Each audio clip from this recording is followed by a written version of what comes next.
हमें लाइब्रेरी का सीन दिखाया जाता है और एथी वो वहाँ पर घूम रही थी और तभी उसकी नज़र पड़ती है किसी पर जो कोई बुक पढ़ रहा था। और एथी जब देखती है तो वो था इकाइल। और एथी कहती है क्या ये यहाँ पे क्या कर रहा है। और इकाइल एथी को देखकर कहता है मुझे उम्मीद है आप ठीक होंगी प्रिंसेस एथनीसिया। और कहता है गुड आफ्टरनून। एथी कहती है गुड आफ्टरनून, लेकिन तुम यहाँ पे कर क्या रहे हो। तो वो कहता है ये पब्लिक लाइब्रेरी नहीं है। तो एथी कहती है बिल्कुल नहीं, ये प्राइवेट लाइब्रेरी है, ये मेरी अपनी लाइब्रेरी है। तो वो कहता है मुझे लगा ये पब्लिक लाइब्रेरी है क्योंकि मुझे यहाँ पे रोकने के लिए कोई भी नहीं था। और एथी कहती है लेकिन वो गार्ड्स। तो वो कहता है अच्छा वो उन्होंने तो मुझ पर ध्यान नहीं दिया। एथी कहती है इतना हैंडसम है ये, उन्होंने इसको भी नहीं देखा। तो एथी उससे पूछती है क्या तुम खो गए हो। तो वो कहता है हाँ मैं वैसे भी एम्पायर से बाहर दिन गुजार कर आया हूँ, तो मेरे लिए यहाँ पे रास्ते ढूंढना बहुत ज़्यादा मुश्किल है और मैं कभी भी इमेजिन नहीं कर सकता था कि ये प्रिंसेस की ज़ाती लाइब्रेरी होगी। एथी कहती है बिल्कुल झूठ बोल रहा है ये, आखिर ये है भी तो मिस्टर वाइट का बेटा। और वो कहता है लेकिन अगर मुझे यहाँ पे रोकने के लिए कोई भी नहीं है तो इसका मतलब ये नहीं है यहाँ की सिक्योरिटी बहुत लो है। तो एथी कहती है क्या मतलब। तो वो कहता है आपके साथ तो कोई गार्ड भी नहीं है, अगर आपको कुछ हो गया तो एथी कहती है लॉर्ड इकाइल आप कुछ ज़्यादा ही बातें कर रहे हैं, हालांकि आप मेरी लाइब्रेरी में घुस आए हैं। तो वो कहता है क्या आप मुझे सज़ा देंगी। एथी कहती है हाँ बिल्कुल मैं दे सकती हूँ। वो कहता है मुझे नहीं लगता।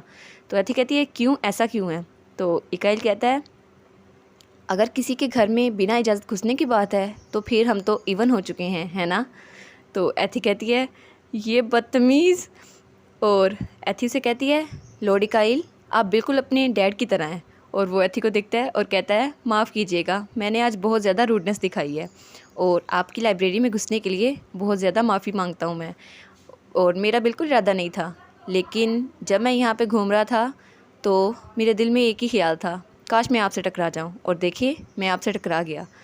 और एथी वो बिल्कुल शौक होती है और वो कहता है अगर आपको बुरा नहीं लगे तो क्या मैं आपके थोड़ा करीब आ सकता हूँ। और वो एथी के करीब आने लगता है और तभी आवाज़ आती है तुम पहले ही बहुत करीब आ चुके हो। और पीछे था लूकस। ओ लूकस। और वो कहता है प्रिंसेस ने तुम्हें परमिशन नहीं दी तो जहाँ हो वहीं रहो। और वो एथी के बिल्कुल पीछे खड़ा था। ओ कितने क्यूट लग रहे हैं लूकस और एथी और इकाइल, दोनों मेल लीड और फीमेल लीड सामने खड़े हैं। Love triangle, oh my God. और इकाइल कहता है ये तो मैजिशियन ऑफ टावर है ना। और उसको कहता है अपने आप की पहचान करवाओ। तो वो कहता है मैं सिर्फ रॉयल फैमिली से ऑर्डर लेता हूँ, तुम होते कौन हो मुझे ऑर्डर देने के लिए। और लूकस कहता है वैसे भी तुम बिना परमिशन के प्रिंसेस की लाइब्रेरी में घुसे हो तो तुम्हें अपना इंट्रोडक्शन देना चाहिए। और एथी कहती है ये तो जेंटल करिश्मा और लॉन वुल्फ के दरमियान एक क्लैश हो गया, ओ माय गॉड। इकाइल कहता है तुम्हें मुझे बताने की ज़रूरत नहीं है। लूकस कहता है हाँ मुझे बताने की ज़रूरत है क्योंकि मैं यहाँ पर काम करता हूँ। और एथी कहती है ये दोनों लड़ क्यों रहे हैं। और कहती है मैं अभी भी यहीं पर हूँ। और वो कहती है मुझे लूकस का साथ देना चाहिए, आखिर वो मेरी मदद कर रहा है। और इकाइल से कहती है जैसा कि लूकस ने कहा ये मेरी पर्सनल प्रॉपर्टी है और तुम्हें माफ़ी मांगनी चाहिए, लूकस तो यहाँ पर रहता है। तो इकाइल कहता है क्या ये वही वारलॉक है जिसे मैजेस्टी ने आपके लिए चुना मेरे बजाय। एथी कहती है क्या। तो हमारा लूकस कहता है हाँ बिल्कुल। और एथी कहती है मैं तो इसकी सोच पढ़ सकती हूँ, ये तो उसको ताने मार रहा है। और हमारी एथी इकाइल को देखकर कहती है बेहतर होगा तुम अभी यहाँ से चले जाओ। तो वो कहता है हाँ बिल्कुल मैं माफ़ी चाहता हूँ कि मैं यहाँ पर आपकी इजाज़त के बगैर आ गया। लेकिन वो एथी के पास आते हुए कहता है और मैंने आपकी कुछ प्राइवेट कलेक्शन भी देख ली, लेकिन आपकी स्टोरी, आपकी बुक्स वो बहुत ज़्यादा इंटरेस्टिंग है। और उसके कान के पास रख कहता है मैं उम्मीद करता हूँ आप अपनी अगली टी पार्टी पे मुझे ज़रूर इनवाइट करेंगी। और ये कहकर वो वहाँ से चला जाता है और लूकस पीछे रह जाता है। लूकस कहता है इसने ऐसी डैशिंग एग्जिट करके क्या साबित करना है। और एथी को देखता है और उसके हाथ से वो बुक पकड़ लेता है और कहता है ये कैसा टाइटल है, फेयर लेडी और स्वीट लव कॉन्ट्रैक्ट, ये है क्या। तो एथी कहती है बिल्कुल नहीं, ये मेरी नहीं है, ये बुक मेरी है ही नहीं। तो वो कहता है अच्छा तो फिर ये किसकी है। और एथी उछल के वो बुक पकड़ी होती है और उसका मुंह लाल हो गया होता है। और एथी कहती है क्या मुसीबत है, इकाइल इतना सीरियस मुंह बनाकर ये बुक पढ़ रहा था, एक रोमांटिक बुक, वो भी मेरी, हालांकि लूकस को पता नहीं था कि मैं रोमांस पढ़ती हूँ। एथी वो बुक पकड़ी होती है और लूकस उस बुक को दूर कर रहा होता है। और वो कहता है the princess first crush confession of a lady, ये सब है क्या, तुम ये सब बुक्स पढ़ती हो। और तभी वहाँ पे गार्ड्स आ जाते हैं और वो कहते हैं प्रिंसेस हमने सुना आप चीख रही हैं। और वो बुक नीचे गिर जाती है जिस पे लिखा था why did fair lady serve oyster only to devoting knights. और सब लोग एथी को देख रहे होते हैं और उस बुक को। एथी कहती है ये मेरी नहीं है। तो हमारा लुकस उनसे पूछता है जेंटलमैन आपको पता है why did lady serve the oyster only to wanting knights. तो हमारी एथी वो शर्मिंदा हो गई होती है। तभी उन सिपाहियों को याद आता है कि यहाँ तो अभी एक आदमी गया था बाहर। और वो कहते हैं लेकिन अभी जो बाहर गया तो लुकस कहता है क्या तुम लोगों को प्रिंसेस से कुछ कहना नहीं है कि एक नामालूम आदमी प्रिंसेस की लाइब्रेरी में कैसे घुस गया। और लुकस उनको लेक्चर देने लग जाता है। एथी कहती है ये तो इस प्रिटी वारलॉक रोल में कुछ ज़्यादा ही घुस गया है। फिर सीन चेंज होता है और एथी और लुकस बाहर जा रहे होते हैं। और एथी कहती है क्या तुम भी दरवाजे से आए थे। तो लुकस कहता है मुझे दरवाजे की क्या ज़रूरत है। एथी कहती है हाँ हाँ जादूगर ना हो तो। और वो कहती है मुझे लगता है तुम उस इकाइल को बहुत ज़्यादा नापसंद करते हो। तो वो कहता है उसको पसंद करने की ज़रूरत भी क्या है। तो एथी कहती है तुम ऐसा तो नहीं कह सकते वो मेल लीड है आखिर। और उसके सामने कहती है तुम पहले इंसान हो जिसने इकाइल के बारे में ऐसा कहा है। तो वो कहता है क्या तुम भी उसके प्यार में पड़ चुकी हो बाकी लड़कियों की तरह। एथी कहती है बिल्कुल नहीं। और वो कहता है बिल्कुल नहीं अपनी उम्र के बारे में सोचो। एथी कहती है क्या मेरी उम्र के बारे में। लुकस कहता है तुम्हारे दिमाग में इतना वेयर्ड स्टफ़ आता कैसे है। और एथी कहती है क्या तुम इकाइल से जेलस हो रहे हो। तो वो कहता है क्यों मैं क्यों से जेलस हूँगा मैं इतना हैंडसम हूँ इतना एलिजिबल बैचलर हूँ और मैं बिल्कुल परफेक्ट हूँ और उससे ज़रा स्मार्ट हूँ। एथी कहती है ये तो अपनी तारीफ़ें खुद ही किए जा रहा है। और एथी कहती है हाँ लेकिन एल्फियस वो तो खुद बहुत ज़्यादा मशहूर है वो हैंडसम भी बहुत ज़्यादा है और बहुत ज़्यादा रिच है। लुकस कहता है मैं इस सब में उससे पीछे नहीं हूँ। एथी कहती है इसको बड़ा कॉन्फिडेंस है खुद पे। और वो कहती है लेकिन इकाइल वो तुमसे ज़्यादा टॉलर है। तो वो कहता है तुम शॉर्ट किसको कह रही हो। तभी हवा चलती है और एथी के पीछे कुछ बाल नज़र आते हैं और हमारा लुकस फिर से अपने ग्रोन अप फॉर्म में आ चुका था और वो बहुत ज़्यादा हैंडसम लग रहा था। और वो एथी को देखते हुए कहता है तुम शॉर्ट किसे कह रही हो। और वो बिल्कुल एथी के करीब था और वो एथी का मजाक उड़ाते हुए कहता है यहाँ से देखने से लग रहा है तुम बहुत ज़्यादा छोटी हो। और एथी वो बहुत ज़्यादा परेशान हो गई होती है और लुकस को थप्पड़ मारते हुए कहती है जल्दी से अपनी छोटी फार्म में वापस आ जाओ किसी ने तुम्हें देख लिया तो क्या होगा। और वो कहता है अच्छा मुझे मारो मत और अपनी छोटी फार्म में वापस आ जाता है। और एथी कहती है इसने तो मुझे सरप्राइज़ ही कर दिया और उसका दिल बहुत ज़्यादा तेज़ से धड़क रहा था। और एथी कहती है तुमने बहुत ज़्यादा जल्दी ट्रांसफॉर्म कर लिया। और वो कहता है हाँ इसकी वजह से मेरा मना गिर गया। और एथी कहती है मुझे आइंदा से इसके सामने इकाइल का जिक्र नहीं करना चाहिए पता नहीं कैसा रिएक्शन देगा।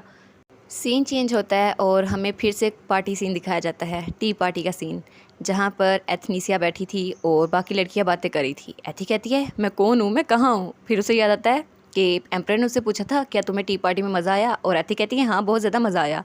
और वो कहती है इससे पहले कि मैं कुछ और सोचती उन्होंने फिर से एक टी पार्टी अरेंज करती और वो लड़कियां फिर से वही बातें कर रही होती है हमें तो ज़ेवियर पसंद है और दूसरी कहती है हमें तो विजिट पसंद है। और एथी कहती है ये तो फिर से वही बातों पे आ गई। और वो कहती है एक लड़की कहती है मेरी पूरी लाइफ तो इसी पे डिपेंड करती है क्योंकि मैं उससे मिली थी वो ब्लैक वुल्फ लुकस वो तो बहुत ही ज़्यादा हैंडसम था। एथी कहती है मुझे तो एक ब्रेक चाहिए ये लोग तो बहुत ज़्यादा बातें कर रही हैं। और जेनेट उसे जाते हुए देखती है।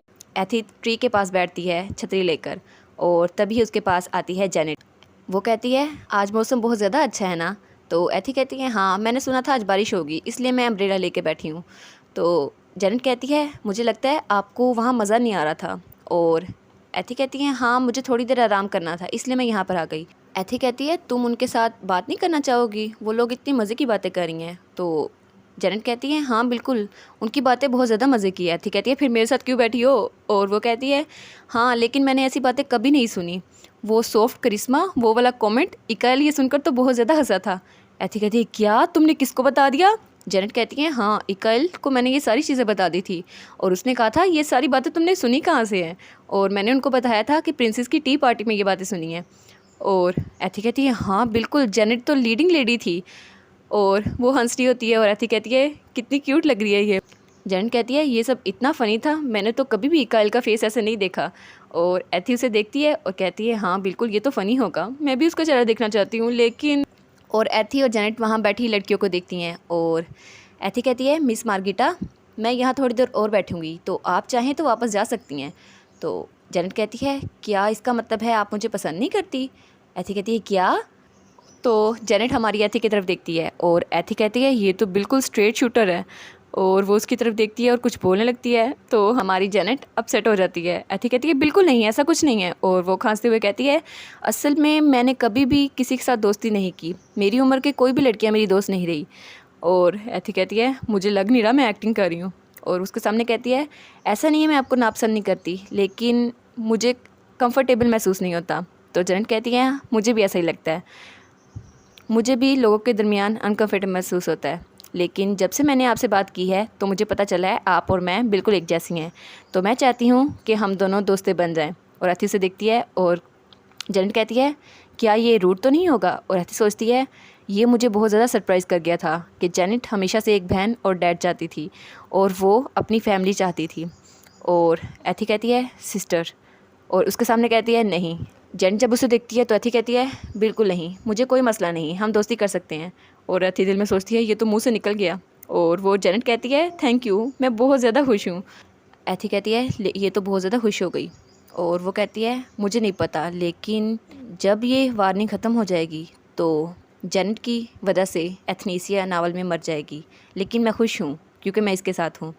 और जेनेट कहती है क्या आप अगली बार मेरे घर आएंगी, मैं आपको इनवाइट करना चाहती हूँ। और एथी कहती है हाँ ज़रूर, अगर मुझे मौका मिला तो मैं ज़रूर आऊँगी।